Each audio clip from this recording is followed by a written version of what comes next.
Jacques, est-ce que le spectre de 1973 n'est pas en train de refaire surface avec une guerre des renseignements entre le Mossad et les renseignements militaires qui ne sont pas d'accord?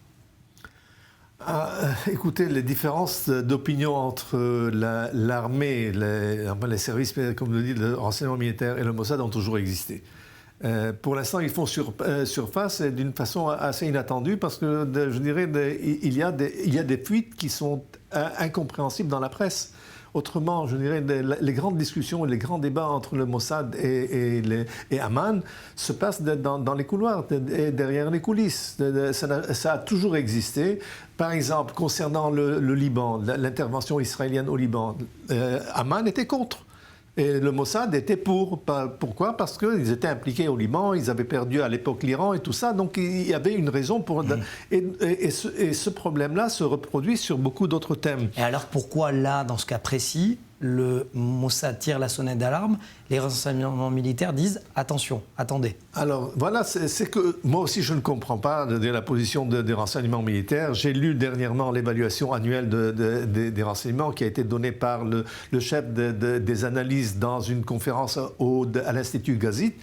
Et personnellement, je ne comprends pas pourquoi est-ce que les services de renseignement militaire ont minimisé la menace iranienne et l'ont placée dans le cadre d'un puzzle. Je suis d'accord avec le Mossad, la principale menace pour Israël est l'Iran et il faut tout simplement se tenir à cela et non pas essayer de tergiverser en disant « Ok, c'est une partie de puzzle et l'Iran, si l'Iran ne sera pas provoqué, donc ils ne continueront pas sur leur avancée nucléaire », c'est, à mon avis, de grandes bêtises. Alors, si vous étiez en poste, je vais utiliser les deux casquettes. D'une part, à l'époque où vous étiez responsable du service des renseignements au renseignement militaire, de l'autre, conseiller stratégique d'un Premier ministre. Vous dites quoi à l'échelon militaire et à l'échelon politique? Alors, j'aurais dit, refaites vos devoirs. Je n'accepte pas votre analyse. Rabin aurait dit la même chose. Il aurait dit, il aurait dit comme ça. Monsieur le chef des services de renseignement militaire, je ne suis pas d'accord avec vous. Non seulement je ne suis pas d'accord, mais vous vous trompez. C'est ce qu'il lui a dit une fois quand il s'agissait du problème du dossier palestinien. Donc je dirais Rabin aurait eu l'audace et je dirais le courage de dire je n'accepte pas votre position. Est-ce que Benyamin Netanyahou peut l'avoir? En principe, écoutez, moi je connais Netanyahou personnellement, j'ai eu plusieurs occasions de lui parler et de l'informer de la situation. C'est un politicien qui a une grande intelligence et une grande compréhension de la situation. Je pense que lui aussi aurait réagi de la même chose, quoique naturellement ne disant pas à l'armée, n'essayant pas de l'humilier.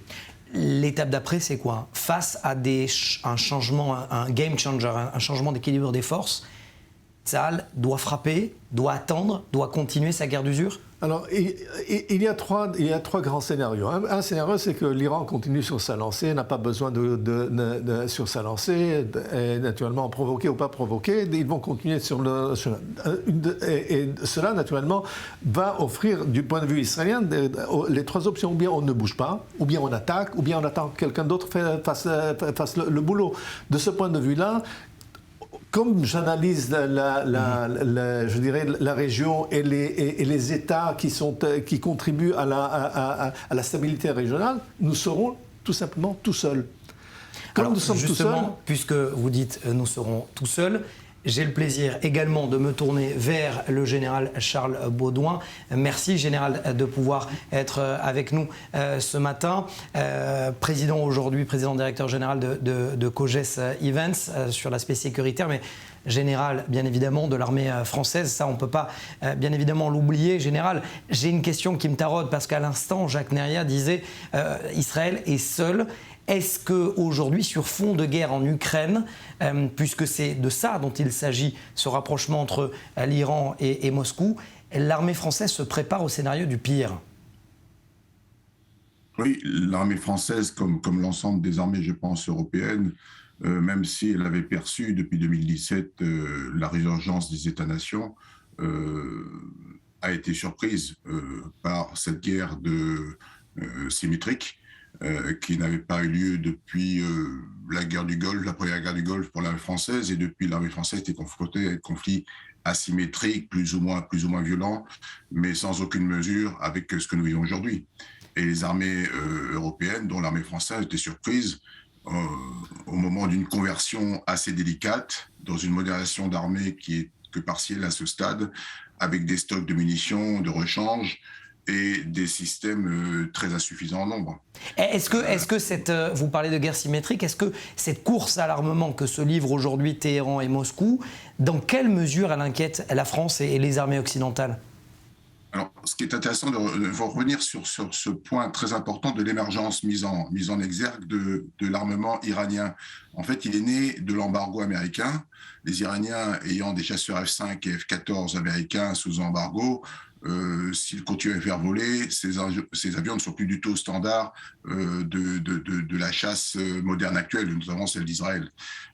Donc, ce qu'ont fait les Iraniens avec une volonté extrêmement forte, c'est de compenser ce manque d'avions par d'autres moyens aériens. Ce sont donc les drones et ce sont les missiles.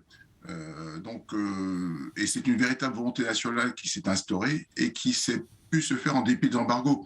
Les Iraniens ont fait du rétro-engineering sur les drones américains qu'ils ont pu abattre, de même qu'on sait bien qu'en dépit des embargos, des technologies peuvent passer, y compris même venant d'Europe, pour alimenter, je dirais, le savoir-faire iranien. Aujourd'hui, l'Iran est une grande nation en termes de drones, une des 4 grandes nations en comptant les États-Unis, Israël, la Turquie et donc l'Iran. Ce sont les 4 pays qui se détachent. Les 2 premiers depuis de longue date, par le fait qu'ils sont technologiquement très avancés, et la Turquie et l'Iran par une volonté extrêmement forte nationale qu'on ne voit pas chez les autres pays, de développer ce segment qui maintenant permet d'avoir une gamme de drones tout à fait complète. Et n'oublions pas aussi les missiles. Les Iraniens ont annoncé qu'ils maîtrisaient la technologie d'hypervélocité. Donc, ils ont aussi développé de nombreux missiles qui sont une façon de compenser le manque d'avions. Donc, on voit bien que cette résurgence de l'industrie, certes tout à fait sectorielle iranienne, lui permet aujourd'hui d'avoir une stratégie d'influence mondiale. On sait qu'ils ont des usines au Kazakhstan, qu'ils ont des usines de drones au Kazakhstan, qu'ils ont des contacts avec le Venezuela ou d'autres pays pour vendre leurs drones, qui sont finalement des drones de bonne qualité, moins performants bien évidemment que ceux des Américains, Israéliens, voire même des Turcs, mais de bonne facture et très peu chers, et donc accessibles par beaucoup de nations. Mais Général, par rapport à ce tableau que vous dressez, qu'est-ce qui peut finalement nous informer du fait que ces armes-là, ces drones-là ne se retrouvent pas entre des mains plus délicates en Europe, j'allais dire? Rien, parce que il y a véritablement un besoin de ces drones dans nos pays qui n'accèdent pas notamment à l'aviation. Beaucoup de pays n'ont pas un accès à l'aviation, je pense à l'Afrique, mais à d'autres pays aussi. Et donc le drone est un excellent moyen, je dirais, un peu égalisateur de technologie. Il est évident que l'Iran va chercher maintenant à diffuser de plus en plus ses drones sur le marché international. Il y a une levée partielle de l'embargo des armes, je crois, en 2020 qui le permet notamment, en partie. Cette alliance russo-iranienne est une alliance pragmatique. Les Russes ont raté le virage des drones, comme d'autres pays, comme la France l'a raté d'ailleurs en son temps. Les Russes ont raté le virage des drones et les drones iraniens viennent à point nommé pour justement permettre aux Russes, vous savez que les S-400 russes et les S-300 ukrainiens se sont égalisés et que la guerre aérienne aujourd'hui a presque disparu, eh bien le ciel appartient maintenant aux drones.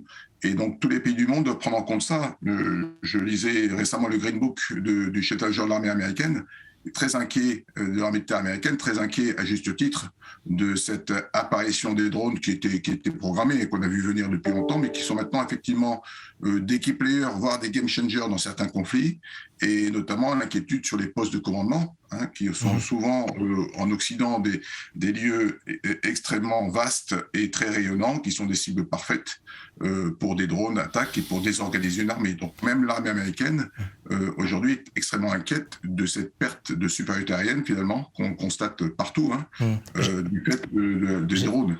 Général, j'aimerais donner la parole à Jacques, qui peut-être, Jacques Nerriac, qui voudrait peut-être réagir à ce que vous êtes en train de dire. Ou je suis d'accord en principe parce que ce que le général dit, j'ajouterais quand même que la guerre en Ukraine permet aujourd'hui de voir ou d'entrevoir des scénarios pour Israël. Donc, en voyant comment est-ce que les systèmes sont en train de performants ou pas. On voit par exemple des attaques, des essaims de drones attaquer des cibles en Israël.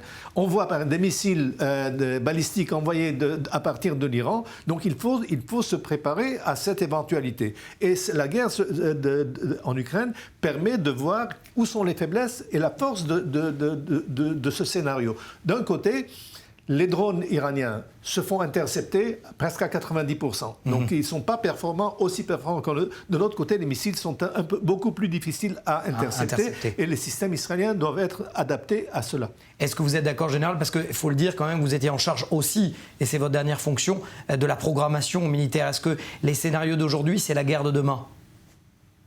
Alors, il faut toujours se méfier de la guerre de demain, mais je ne vois pas pourquoi les scénarios d'aujourd'hui ne seront pas la guerre de demain, parce que ces scénarios viennent de loin. Viennent lors des conflits en Irak, Syrie, on avait arrivé des drones, y compris du côté d'Al-Qaïda, des drones tout à fait, je dirais, artisanaux, mais déjà efficaces.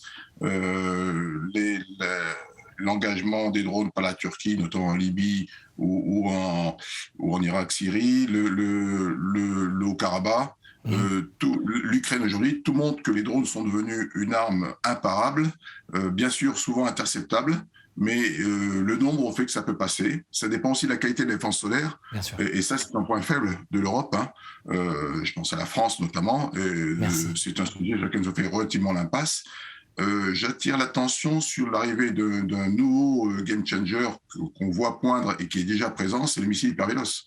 Il n'y a pas de riposte aujourd'hui possible aux missiles hypervéloces, et ce sont des missiles qui vont à 5 fois, à 6 fois la vitesse du son pour les moins rapides, donc 6 km/h assez facilement, et qui restent dans l'atmosphère, qui montent à 20 km d'altitude.